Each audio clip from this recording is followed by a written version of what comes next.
Windows 11 install করার জন্য Microsoft কিছু শর্ত দিয়েছে। তার ভিতরে অন্যতম হচ্ছে আপনার কম্পিউটার অথবা ল্যাপটপে TPM 2.0 ভার্সন থাকতে হবে। এখন অনেকেই TPM অন করতে যেয়ে কিন্তু কম্পিউটার অথবা ল্যাপটপে 12টা বাজিয়ে ফেলতেছে।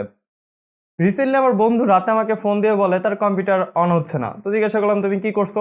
তো সে আমাকে বলতেছে আমি উইন্ডোজ 11 ইনস্টল করার জন্য আমার TPM 2.0 ভার্সনটি ওপেন করতে গিয়ে ইনেবল করতে গিয়ে এরপর আমি কি করছি জানি না, কম্পিউটার এখন ওপেন হচ্ছে না।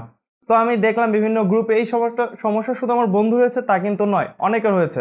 দেখুন, আপনি যদি TPM 2.0 ভার্সনটি ইনেবল করতে চান বায়োস থেকে, আপনাকে একটু জানতে হবে আপনি কোনটা ওপেন করতেছেন। এখন আপনি একটা ওপেন করতে যাই কি করলেন, ইনেবল করতে যাই অন্য একটা ডিসেবল আছে, এটা ডিসেবল থাকা প্রয়োজন, আপনি সেটা ইনেবল করে দিয়েছেন। তো এক্ষেত্রে কিন্তু আপনার কম্পিউটার অবস্থা খারাপ হয়ে যাবে। এরপরে দেখা যাচ্ছে অনেকে বায়োস সেটআপে গিয়ে মানে এত অকাজ করতেছে যার ফলে কিন্তু আপনার কম্পিউটারটা পুরো অকেজো। এখন আপনার সার্ভিস সেন্টারে যেতে কিন্তু আপনি পারবেন না, তার কারণ এখন কিন্তু লকডাউন চলতেছে।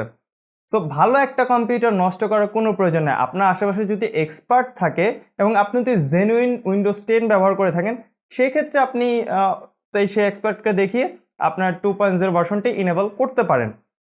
এখন অনেকেই কি করতেছে, প্রথমে আসি লিগ ভার্সন নিয়ে কথা বলি একটু। যখন 24 জুন যখন মাইক্রোসফট উইন্ডোজ 11 এর ঘোষণা দেয়, তার আগেই কিন্তু একটা লিগ ভার্সন উইন্ডোজ 11 এ চলে আসে। এটি কিন্তু একটা জাস্ট টেস্ট ভার্সন। মাইক্রোসফট যখন এই উইন্ডোজ 11 তৈরি করে, তারা এটি জাস্ট টেস্ট পারপাসে তৈরি করে এবং এটি লিক হয়। আর আমাদের আমজনতা সেই লিক ভার্সন ব্যবহার করার জন্য পাগল হয়ে যায়, যেখানে রয়েছে হাজারো মেজর বাগ। হাজার বেশি বলে ফেলছি মনে হয়, যাই হোক, অনেক অনেক মেজর বাগ রয়েছে, যার ফলে কিন্তু আপনি যেই উইন্ডোজ 10 ব্যবহার করে যে স্বাচ্ছন্দ্যটা আপনি বোধ করতেন, এখন কিন্তু সেটা করতেছেন না। এরপরে আসি যে নতুন যেই বিল ভার্সনটা দিছে, মাইক্রোসফট যারা জেনুইন উইন্ডোজ ব্যবহার করতেছে তারা হচ্ছে এই বিল ভার্সনটা পাচ্ছে, এবং যারা ক্র্যাক করতেছে তারা তো পাচ্ছে না। যারা একমাত্র জেনুইন ভার্সন ব্যবহার করতেছে, অর্থাৎ রিটেল কি অথবা সরাসরি মাইক্রোসফট থেকে উইন্ডোজ 10 কিনে নিছে, তারা এটি পাচ্ছে। যেমন আমি উইন্ডোজ 11 পেয়েছি, তার কারণ আমি জেনুইন উইন্ডোজ 10 ব্যবহার করতাম। তবে আমি নিজেও এই উইন্ডোজ 11 আপাতত এখন চালাবো না, তার কারণ আমার এর ভিতরে কিছু বাগ আমি পাচ্ছি। যেমন আগে আমার কম্পিউটারটা ওপেন খুব দ্রুত হইতো, এখন কিন্তু একটু লেট করে। এরপর দেখা যাচ্ছে আইকনগুলো একটু শো করতে লেট করতেছে। তো এই বিষয়গুলো মানে আগে যতটুকু সময় লাগতো তার থেকে কয়েক সেকেন্ড বা মানে একটু বেশি সময় লাগতো, যেটা আমার কাছে ভালো লাগতেছে না। তো আমি কিন্তু নিজেই উইন্ডোজ 11 মানে আমি যেহেতু পেয়েছি, তারপর আমি উইন্ডোজ 10 এখন ব্যবহার করব। তবে যারা এখন আবার অনেকে দেখতেছে যাদের হচ্ছে আপনার এই রিকোয়ারমেন্ট যেগুলো রয়েছে মাইক্রোসফট দিয়েছে উইন্ডোজ 11 ইনস্টল করার জন্য, তো এটি আপনার নাই, তারপর আপনি কি করতেছেন, বাইপাস করতেছেন। ফাইল থেকে একটা ফাইল ডিলিট করে অন্য একটা ফাইল নিয়ে আসতেছেন, যার ফলে আপনি কিন্তু উইন্ডোজ 11টা ইনস্টল করতে পারতেছেন। এখানে কিন্তু সমস্যা হচ্ছে, তার কারণ ওই ফাইলে যে ভাইরাস নাই সেটা আপনি কিন্তু জানেন না। হ্যাকার যে সেখানে ভাইরাস দিয়ে দেয় নাই সেটা আপনি কখনোই বুঝতেছেন না, তার কারণ আপনি কিন্তু এই বিষয়ে মানে মাইক্রোসফটে আপনি ইঞ্জিনিয়ার না, অথবা আপনি খুব বড় মাপের একজন সাইবার নিয়ে কাজ করেন না, অথবা আপনি এক্সপার্ট না এই বিষয়টাতে, তো আপনি জানতেছেন না সেখানে ভাইরাস আছে।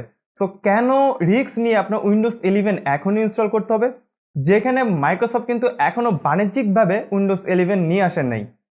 সো আপনি যেটা উইন্ডোজ 11 যেখানে বাণিজ্যিকভাবে মাইক্রোসফটে নিয়ে আসতেছে না, আপনি কে ভাই যে একটা ভালো একটা জিনিস যে উইন্ডোজ 10 নিয়ে আসছে, উইন্ডোজ 10 এর তো আপগ্রেড আসছে, সো আপনি আপগ্রেডটা ব্যবহার করেন।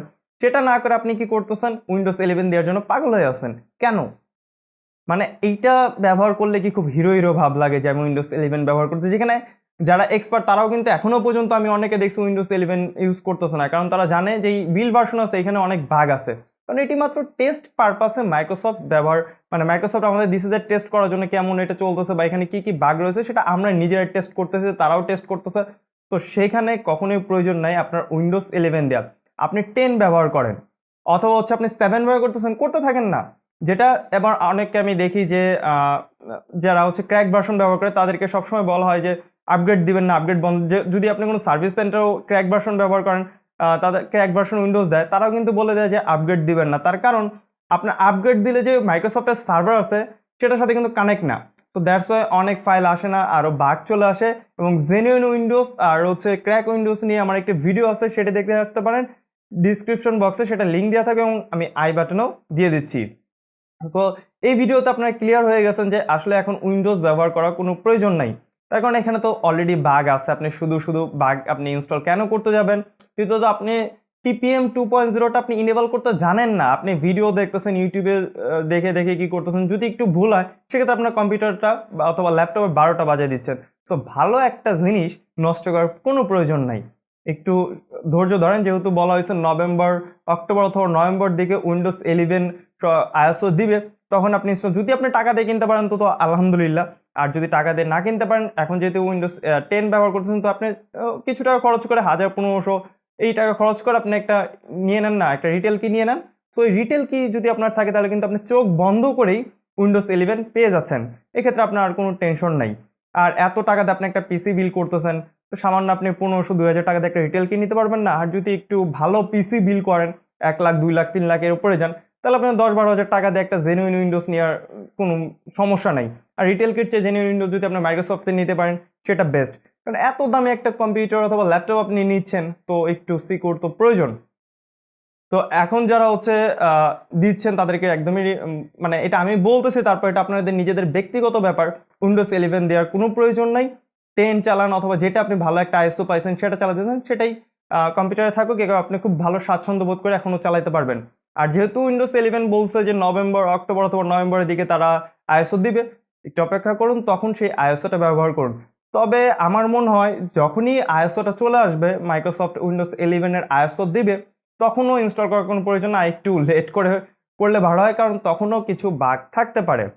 তো আশা করতেছি ভিডিওটা খুব ভালো লেগেছে। যদি ভালো লাগে তাহলে লাইক দিবেন, আর যদি খারাপ লাগে ডিসলাইক দিবেন। আর যদি কোনো ইনফরমেশন আমি ভুল দিয়ে থাকি অবশ্যই কমেন্ট বক্সে জানাবেন।